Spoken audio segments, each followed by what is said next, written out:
Bonjour tout le monde, on se retrouve aujourd'hui pour créer une Penny Slider Card. Vous allez voir, c'est une carte qui plaît à coup sûr. Je vous parie que la personne qui la recevra va adorer. Alors, pour faire le petit élément qui va voyager donc sur la carte, je vous présente la planche de tampons qui vient de chez Action, vous l'avez certainement reconnue.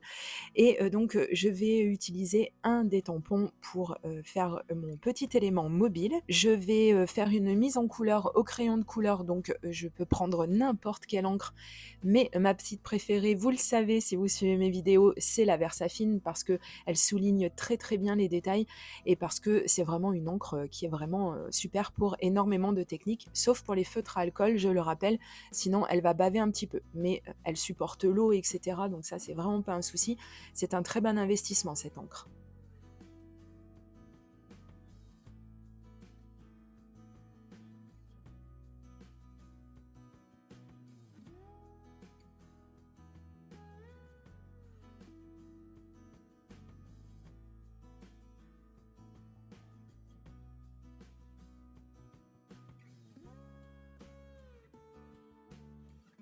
Je vais utiliser pour la mise en couleur des crayons de couleur qui viennent de chez Action. Je les ai testés en vidéo il y a peu de temps, donc je vous laisse aller voir un petit peu plus haut sur ma chaîne. Et si vraiment vous voulez que je vous mâche le travail, allez, c'est parti.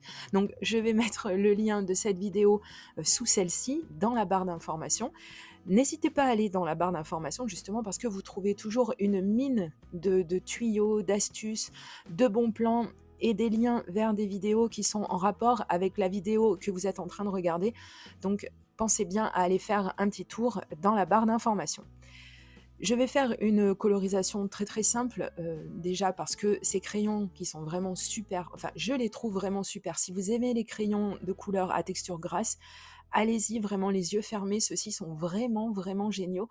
Je pense que ça se voit à la caméra où on voit que juste on applique en fait un petit peu de ses pigments sur le papier et tout de suite on a un résultat qui est déjà un petit peu couvrant. Et comme vous le voyez, donc je vais faire des sortes de dégradés, enfin je vais surtout faire des zones d'ombre et des zones de lumière, tout ça seulement avec une couleur. Il n'y a pas besoin de se casser le bonnet pour avoir de jolis jolis résultats. Et comme vous le voyez, hein, je ne vais pas mettre énormément de temps pour mettre tout ça en couleur. Donc c'est vraiment très bien. Ils coûtent pas grand chose ces crayons.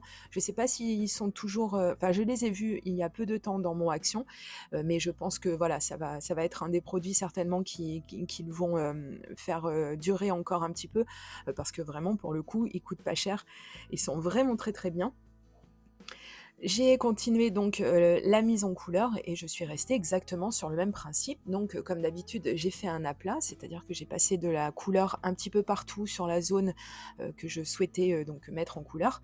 Et après, donc, il suffit de venir retravailler avec son crayon et de varier la pression qu'on va exercer sur celui-ci. Et c'est ça en fait qui va nous donner ces effets d'ombre et de lumière, ces effets de couleurs plus prononcées à certains endroits et de couleurs plus soft à d'autres. Et donc de loin, vraiment, c'est ça en fait qui donne, comme je dis, cet effet d'ombre et de lumière. Si vous ne savez pas trop de quoi je parle ou si vous n'êtes pas très à l'aise avec tout ça, je vous mettrai encore une fois un lien dans la barre d'information sur des vidéos que j'ai faites à ce sujet. Vous allez voir, finalement, il n'y a vraiment rien de compliqué. Et avec un petit peu de pratique, eh bien, vous allez voir, vous allez très très bien vous en sortir. C'est donc une carte anniversaire, comme vous avez pu le voir sur la miniature de la vidéo. Vous pouvez partir sur n'importe quel thème. C'est vraiment, de toute façon, quoi qu'il arrive, une carte, comme je l'ai dit au début, qui va plaire à coup sûr. Les cartes interactives comme ça, entre autres, donc la Penny Slider Card, c'est vraiment des cartes qui plaisent au plus grand nombre parce que, eh bien, on a un élément mobile, ou des éléments mobiles d'ailleurs. Je ne sais pas pourquoi on se limite à un, c'est vrai, c'est un petit peu dommage. Vraiment, ce sont des cartes en général d'ailleurs que les gens gardent parce que ben, elles sortent un petit peu de l'ordinaire. C'est pas une carte plate, donc voilà. En général, elles font leur petit effet. Je vous assure. je pense que vous viendrez me le dire en commentaire si vous créez vous aussi une penny slider cart, si vous ne connaissiez pas ou vous vous rappeliez plus le principe et que vous l'offrez à quelqu'un, vous allez voir, ils vont s'amuser avec ça pendant un petit moment. Donc j'ai terminé ma mise en couleur et donc maintenant je vais venir découper autour de mon tamponnage et j'ai laissé volontairement une lisière blanche parce que je trouve que ça donne un petit côté classe qui est vraiment pas dégueulasse, hein. J'aime bien. Cette carte, je l'ai voulu quand même assez épurée parce que effectivement, avec ce système d'éléments mobiles sur la carte, c'est vraiment ça le point d'orgue de cette carte. Donc inutile de venir surcharger, c'est même contre-productif de venir surcharger le reste de la carte parce qu'après l'œil va se perdre, on ne sait pas trop où regarder et c'est un petit peu dommage, on va perdre en intérêt. Donc je vous conseille, après vous faites ce que vous voulez, mais je vous conseille vraiment de laisser la part belle au petit élément qui va se déplacer sur la carte et de rester très soft et très sobre sur le reste de la décoration. Au début donc j'étais partie pour découper mon die texte, donc Happy Birthday sur du papier, ce joli papier que je vous ai présenté il n'y a pas très longtemps dans un haul Action, puisqu'il vient aussi de chez Action. Et voilà, c'est ce que je vous disais. En fait, je l'ai découpé, donc je ne l'ai pas coupé à la caméra, enfin au montage, j'ai vraiment laissé cette partie pour vous montrer un petit peu le chemin de réflexion en fait, que je me suis fait sur cette carte. Donc au début, je l'avais découpé dans ce papier qui est quand même assez tape à l'œil et c'est pour ça qu'après je me suis dit que c'était peut-être pas une bonne idée et qu'il valait mieux rester sur quelque chose de plus neutre, donc je n'ai pas jeté cette découpe, bien entendu je la garderai pour autre chose, mais comme je vais utiliser le même papier pour le système de la penny slider carte, je me suis dit que j'allais rester toujours dans les mêmes couleurs, mais pas avoir un texte qui ressorte presque autant que le reste de la carte. Voilà, j'espère que vous arrivez à me suivre dans ma réflexion, mais vous allez voir à la fin, je pense que j'ai bien fait de faire comme ça. J'ai découpé également des petites étoiles, donc qui font partie d'un set de dies toujours de chez Action. Et c'est ce que je vous disais quand je vous l'ai présenté il y a quelques mois en arrière, et souvent quand je vous présente des dies justement, où il y a des petits éléments, c'est souvent ce que je vais privilégier quand je vais me décider si j'achète un set de dies ou pas. C'est parce que je sais très bien qu'on peut utiliser les petits éléments de façon isolée. On peut les utiliser autrement que pour leur utilisation primaire, on va dire, ce pourquoi ils sont faits.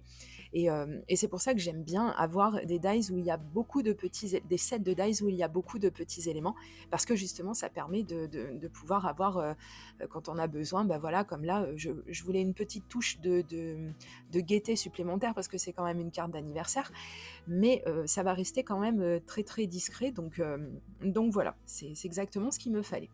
Ensuite, donc, je vais venir découper sur l'envers de mon papier la petite fenêtre, en fait, la fenêtre qui va permettre à notre système de pouvoir naviguer, en fait. Donc vous allez voir, c'est très simple. Vous faites une barre. Alors, je vais vous donner la dimension de la mienne, si vraiment ça vous intéresse, mais après vous pourrez faire vous-même selon les pièces que vous allez utiliser, puisque oui, c'est un système qui, comme il navigue, va devoir avoir un concept un petit peu particulier, et donc je vous le montre juste après, ce système. Mais donc il faut en fait qu'il y ait un espace, que vous créiez une fenêtre dans votre papier pour permettre aux deux pièces de bien naviguer. Mais vous allez voir, ça va prendre son sens juste après. Là, pour l'instant, donc, j'ai créé ma fenêtre, et donc la mienne, alors en longueur, vous la faites bien de la longueur que vous voulez, et en largeur, par contre, il ne faut pas que ce soit trop large, donc la mienne fait un peu moins d'1 centimètre. Voilà, je l'ai retaillé un tout petit peu pour vraiment arriver au résultat que je voulais, mais faites vos essais vous-même, voilà, vous faites votre petit système, vous allez voir, il n'y a vraiment rien de compliqué si vous restez autour de 1 centimètre à peu près pour la fenêtre. Et là, donc, j'ai utilisé des pièces de 2 cents. Vous pouvez utiliser des pièces encore plus petites, hein, si vraiment vous n'avez pas les moyens financiers. Non, mais c'est bien, au moins ça permet de recycler aussi ces petites pièces dont on ne sait jamais vraiment quoi faire. Mais oui, moi j'aime beaucoup, beaucoup cette carte. Je vous l'ai déjà présentée plusieurs fois au cours des longues années d'existence de ma chaîne. C'est la 3e fois, je crois, que je la fais. Et j'ai toujours autant de plaisir parce que elle est vraiment, vraiment sympa à faire. C'est pas vraiment compliqué, vous voyez, hein, Vous allez vous rendre compte une fois que vous l'aurez faite une première fois il faut pas sortir de l'ENA ou de Saint-Cyr pour arriver à créer le système. L'important, c'est d'avoir donc une bonne épaisseur de mousse entre les 2 pièces et surtout, si vous pouvez, alors si vous avez ça, c'est encore mieux d'origine, ce serait d'avoir, de la mousse, en relief qui soit, déjà, ronde, de forme ronde. Si vous n'avez pas ça, c'est pas très grave. Vous avez vu, moi, j'ai fait la mienne en 2-3 coups de ciseaux, il y a pas de souci, ça fonctionne aussi très bien. Et ensuite, l'important également, c'est d'avoir pas mal d'épaisseur à l'arrière de ce système, en fait. Donc, je vous conseille de mettre au moins 2 épaisseurs, c'est bien, selon l'épaisseur de votre mousse en relief. Moi, la mienne, au début, j'étais partie sur une seule épaisseur et en fait, ça n'a pas suffi. Donc, je me suis vite rattrapée et j'ai mis une épaisseur supplémentaire. Ça, vous vous en rendrez compte en fait quand vous allez monter votre système. Si la pièce a un petit peu de soucis à naviguer. Alors au début, c'est tout à fait normal, il faut que ça se fasse, hein, donc il faut l'aider un tout petit peu. Vous l'avez vu dans la vidéo, de toute façon, il faut la faire naviguer un tout petit peu, mais alors vraiment délicatement. Mais vous lui faites faire le voyage avec votre main plusieurs fois, et après, donc, elle va prendre sa place, et logiquement, le système devrait fonctionner. Si ça ne fonctionne pas, c'est peut-être que vous n'avez pas mis assez d'épaisseur de mousse à l'arrière, pas à l'arrière des pièces, hein, à l'arrière du système en lui-même, voilà, ce que vous allez venir coller sur votre base de cartes. Et donc, je vous conseille de mettre un tout petit peu plus de mousse, de façon à ce qu'elle ait plus de place dans son logement pour pouvoir naviguer tranquillement. Donc ça, c'était le gros du système de la carte, hein. Maintenant, il suffit de venir embellir tout ça. Vous pouvez aussi le faire avant, c'est un petit peu plus simple. Bon, moi là, je me suis un petit peu compliqué la vie, mais bon, ça va, il n'y a encore rien de bien grave, surtout que je suis bien aidée par ma pince tweezer, donc c'est une pince inversée qui s'ouvre quand vous appuyez dessus et qui reste fermée quand vous n'appuyez pas.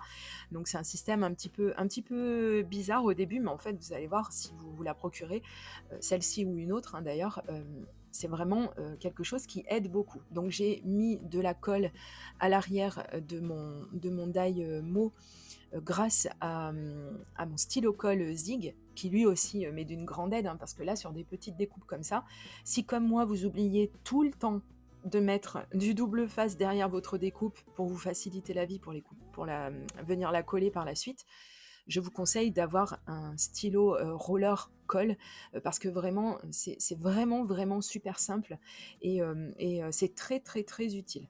Si vous cherchez celui que j'ai utilisé dans cette vidéo et le reste du matériel, comme d'habitude, il est listé dans la barre d'informations. C'est là-bas que vous trouverez les informations que je vais pouvoir vous glisser pour vous donner un petit peu les endroits où est-ce que je me suis procuré mon matériel, etc. Si vous ne trouvez pas quelque chose, vous n'hésitez pas, vous me contactez par mail et je me ferai un plaisir de vous répondre. Je n'avais pas fait attention qu'il manquait le petit point sur le i et comme je suis un petit peu toquée à ce niveau-là, donc je me suis empressée de venir le coller avant de l'oublier et ensuite je vais venir placer les 3 petites étoiles que j'ai découpées avec le tout petit dies de chez Axon. Et voilà, j'ai pas eu envie, j'ai pas eu à cœur vraiment de rajouter d'autres choses. Comme je vous dis, le point d'orgue, c'est vraiment cet élément mobile sur la carte, donc je pense que c'est inutile d'en faire des caisses à côté, parce que ça perdrait un petit peu de son intérêt. Voilà. Donc je vais m'arrêter là parce que je vais faire tourner ma carte encore et encore et encore. C'est un petit peu hypnotique comme mouvement, je trouve. N'hésitez pas à me dire ce que vous en pensez, si vous connaissiez les penny slider cartes et si ça vous a donné envie de créer la vôtre. Et je vous dis à très très bientôt pour de prochaines vidéos création. Gros bisous, bye bye.